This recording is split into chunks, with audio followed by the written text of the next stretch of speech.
And of course, we saw our own bout of severe weather on Sunday. Gunnar Consul, he is here tracking nicer conditions on our Memorial Day. But a reminder that you probably don't want to be out on a lot of the roads as crews are continuing to clean up down lines, down trees, and flooding as well.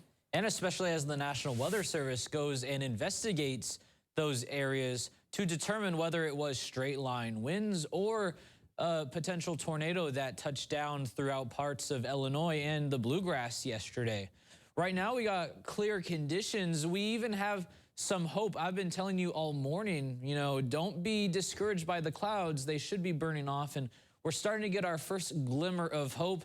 A little bit of some bluer skies out there out towards Evansville. So the low-hanging clouds that are scraping the tops of the trees should be, burning up here soon. But I just want to touch on just how active it's been, not just yesterday, but so far this month and this spring. So we had 0 days with severe weather in January, pretty typical for February and March with just 2 to 3.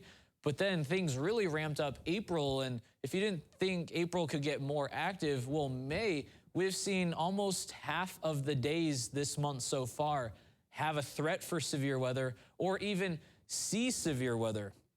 So things have been very, very active. At least the forecast is showing dry conditions through June, which will begin next week. Now, typically in the summertime, we see severe weather kind of taper off. So this hopefully is the peak.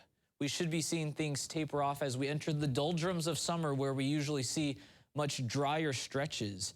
Now, these are the areas that are going to be surveyed by the National Weather Service for potential tornadoes. Out towards Saline County is an area we saw rotation and lots of tornado-like damage. But then out where Emmy is, that's where we're investigating out towards Dawson Springs, this area out through Caldwell County, out through Hopkins County, of another potential tornado. These surveys will be conducted today, so we'll likely have more information, maybe even by noon, if not by noon, by this evening. So be sure to stay tuned to our socials and 44 News at 456 as we give you updates on what we're seeing with those areas. Now, tonight, we are going to be seeing a cool night, but that's before we experience a pretty mild afternoon. It's not going to be too hot. We're getting closer to those 70s out towards Vincennes and Princeton, and eventually we'll be seeing 70 degrees by around 9 or 10.